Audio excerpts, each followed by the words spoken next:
Assalamualaikum warahmatullahi wabarakatuh. Kami dari kelompok 4 yang berisi Hanan, Faris, Ahmad, Brina, dan Indira ingin menyampaikan materi hak asasi manusia.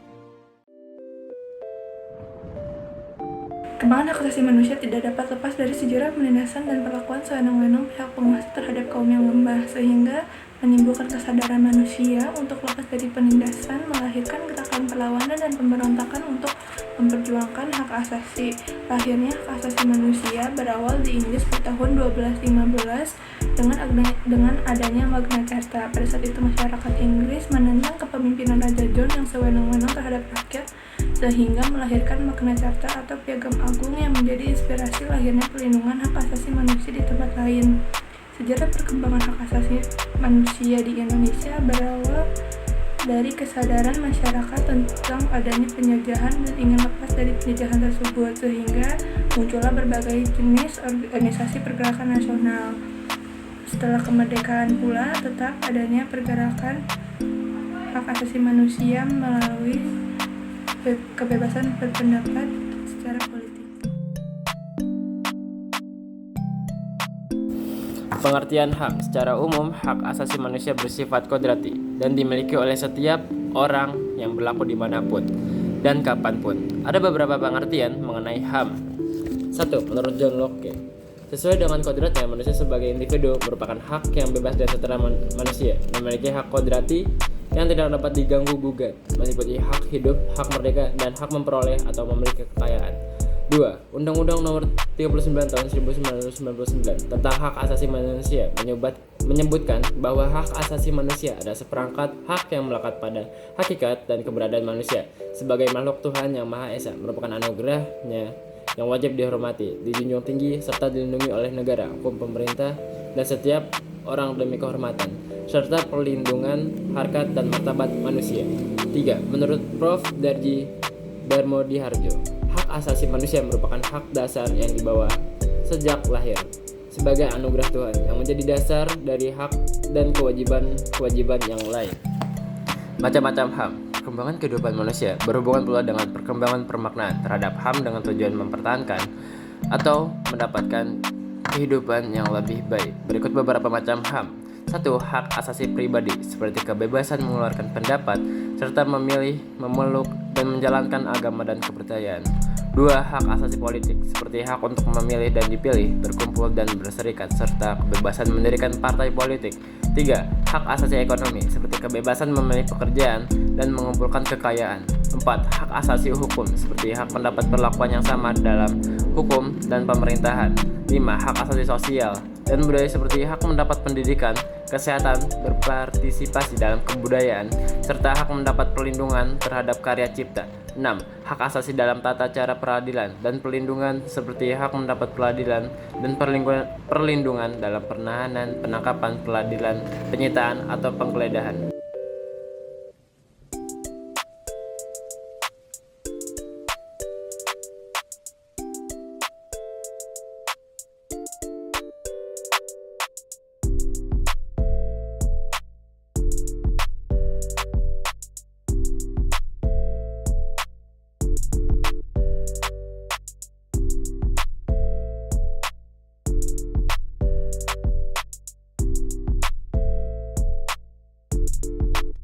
Assalamualaikum warahmatullahi wabarakatuh. Saya Abdul Ahmad Hanif dari kelas 11 IPS 1 ingin menyampaikan materi hak dan kewajiban asasi manusia dalam nilai dasar Pancasila.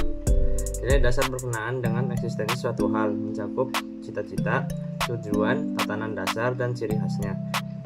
A. Nilai ketuhanan yang Maha Esa memberikan jaminan untuk memeluk agama, beribadah, dan menghormati perbedaan agama. B. Nilai kemanusiaan yang adil dan beradab memberikan jaminan untuk mendapatkan perlakuan yang adil dan setara, baik di hadapan hukum dan undang-undang. C. Nilai persatuan Indonesia menuntut kewajiban seluruh warga negara untuk memelihara persatuan dan kesatuan Indonesia dengan menanamkan rasa cinta tanah air melalui sekolah, budaya, dan gerakan sosial. D. Nilai kerakyatan yang dipimpin oleh hikmat kebijaksanaan dalam permusyawaratan perwakilan dibuktikan dengan adanya sistem demokrasi yang baik. E. Nilai keadilan sosial bagi seluruh rakyat Indonesia menegaskan hak yang harus diterima oleh setiap warga negara berupa keadilan dalam berpendidikan, kesempatan mengembangkan diri, berpendapat, dan hal-hal yang berkaitan dengan hak dasar manusia. 2. Hak dan kewajiban asasi manusia dalam nilai instrumental Pancasila. Nilai instrumental dapat disesuaikan dengan perkembangan zaman, tetapi tetap mengacu pada nilai dasar karena merupakan kebijaksanaan, strategi, organisasi, sistem, rencana, dan program yang menjadi tindak lanjut nilai dasar. Wujud nilai instrumental ini berupa peraturan mulai dari perundang-undangan dasar hingga peraturan daerah. Contohnya itu kayak ketetapan MPR nomor 18 1998 tentang hak asasi manusia yang di dalamnya berisi piagam HAM. Undang-Undang nomor 5 tahun 1998 tentang konversi menentang penyiksaan dan perlakuan atau penghukuman yang kejam, tidak manusiawi atau merendahkan martabat. Undang-Undang nomor 9 tahun 1998 tentang kebebasan menyatakan pendapat. Undang-Undang nomor 23 tahun 2002 tentang perlindungan anak dan lain-lain. 3. Kewajiban asasi manusia dalam nilai praksis Pancasila. Nilai praksis diwujudkan dalam bentuk tindakan sebagai suatu penerapan nilai-nilai Pancasila, baik secara tertulis maupun tidak tertulis dalam kehidupan sehari-hari. Nilai praksis berkaitan dengan hak dan kewajiban asasi manusia. Sesuai sila pertama, dapat diwujudkan dalam bentuk tindakan menghormati kebebasan menjalankan ibadah sesuai agama dan kepercayaan masing-masing. Pada nilai praksis sila kedua dapat diwujudkan dengan menjunjung tinggi nilai kemanusiaan. Hak dan kewajiban asasi manusia dalam sila ketiga dapat diwujudkan dengan memelihara ketertiban dunia berdasarkan kemerdekaan, perdamaian abadi, dan keadilan sosial. Pada nilai praksis keempat dapat diwujudkan dengan menerima dan melaksanakan hasil keputusan musyawarah. Dan dalam sila kelima dapat berupa tindakan menjaga keseimbangan antara hak dan kewajiban. Hak asasi manusia. Yang pertama, ada pengertian dan jenis pelanggaran HAM. Pelanggaran HAM adalah tindakan individu atau kelompok yang melanggar hukum dengan mengurangi, menghalangi, atau mencabut hak asasi manusia yang dijamin oleh negara. Pelanggaran HAM ada dua jenis. Yang pertama berdasarkan pelakunya, yaitu horizontal atau individu kepada individu, dan vertikal atau aparat negara kepada rakyat. Pelanggaran juga dapat dibagi menjadi kejahatan biasa, misalnya pemukulan, dan kejahatan luar biasa seperti kejahatan terhadap kemanusiaan yang sistematis dan meluas. Kedua, ada penyebab pelanggaran HAM yang terjadi karena faktor internal dan faktor eksternal. Faktor internal yang dapat disebabkan oleh beberapa hal, yaitu tidak seimbangnya pelaksanaan hak dan kewajiban asasi, kurangnya kesepahaman tentang konsep HAM, sikap individualisme yang berorientasi pada kepentingan individu, kurangnya kesadaran dan rendahnya toleransi. Faktor eksternal yang disebabkan oleh lemah dan kurang berfungsinya lembaga penegak hukum, penyalahgunaan kekuasaan, dan dampak teknologi yang semakin maju. Yang ketiga, ada beberapa kasus pelanggaran HAM di Indonesia. Pertama, ada peristiwa Tanjung Priok 1984, peristiwa kekerasan yang dipicu oleh masalah SARA. Kedua, ada peristiwa Aceh 1990 sampai 1998, kekerasan yang terjadi selama daerah operasi militer atau DOM karena keinginan beberapa pihak untuk kemerdekaan Aceh. Yang ketiga, ada kasus terbunuhnya Marsinah tahun 1993. Seorang aktivis buruh yang ditemukan meninggal dengan tanda-tanda penyiksaan setelah memperjuangkan hak-hak kaum buruh. Yang keempat, ada kasus terbunuhnya Udin tahun 1996. Seorang wartawan kritis diduga dibunuh karena penyelidikan dan tulisannya yang mengungkap kasus korupsi. Yang kelima, ada tragedi Trisakti dan Semanggi tahun 1998. Demonstrasi mahasiswa yang berujung pada kekerasan dan kematian. Yang terakhir atau yang keenam, ada kekerasan di Timur Timur tahun 1999. Pasca referendum kemerdekaan Timur Timur terjadi pembunuhan dan perusakan gedung. Yang selanjutnya ada upaya penegakan HAM.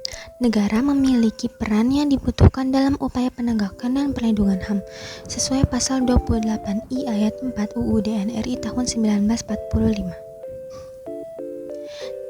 Dalam hal ini, pelaksananya adalah organ-organ negara yang terbagi dalam kekuasaan legislatif, eksekutif, dan yudikatif. Jika pemerintah tidak mampu menyelidiki, memproses, dan mengadili kasus HAM, maka akan dilimpahkan kepada Mahkamah Pidana Internasional. Negara memiliki kewajiban dan tanggung jawab terhadap HAM, antara lain adalah kewajiban untuk menghormati HAM, Lalu ada kewajiban untuk melindungi HAM, kewajiban untuk memenuhi HAM, dan kewajiban untuk memajukan atau mengembangkan HAM. Pelanggaran HAM umumnya dilakukan oleh pihak yang memiliki kekuatan dan kekuasaan terhadap pihak yang lebih lemah. Maka dari itu, terdapat perlindungan HAM yang ditekankan pada pencegahan terjadinya pelanggaran HAM melalui pembentukan instrumen hukum perlindungan, lembaga-lembaga baru, serta melakukan kegiatan positif dalam kehidupan sehari-hari yang berkaitan dengan perlindungan HAM. Lalu ada pemajuan HAM yang merupakan proses pembangunan dan pengembangan instrumen HAM secara konstitusi dan kelembagaan. Yang terakhir ada pemenuhan HAM yang berkaitan dengan penegakan hukum untuk melindungi dan memberikan jaminan langsung kepada masyarakat sehingga pembenahan sistem peradilan berdasarkan kemauan dari aparat penegak hukum dan kesadaran kritis masyarakat. Untuk upaya penanganan kasus pelanggaran HAM terdapat pada UU Nomor 39 Tahun 1999 tentang HAM yang diharapkan dapat membantu penegakan dan perlindungan HAM di Indonesia dan dilengkapi pula dengan lahirnya UU Nomor 26 Tahun 2000 tentang Pengadilan HAM sehingga menjadi tonggak baru dalam perlindungan HAM di Indonesia. Dalam UU tersebut terhadap aturan mengenai pengadilan HAM atas kasus pelanggaran HAM bergantung pada kondisi pelanggaran. Jika termasuk pelanggaran berat, penyelesaiannya melalui peradilan HAM. Sedangkan pelanggaran kategori ringan diselesaikan melalui peradilan hukum.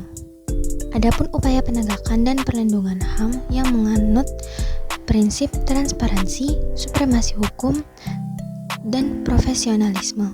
Adapun proses penyelesaian pelanggaran HAM kategori berat menurut UU Nomor 26 Tahun 2000.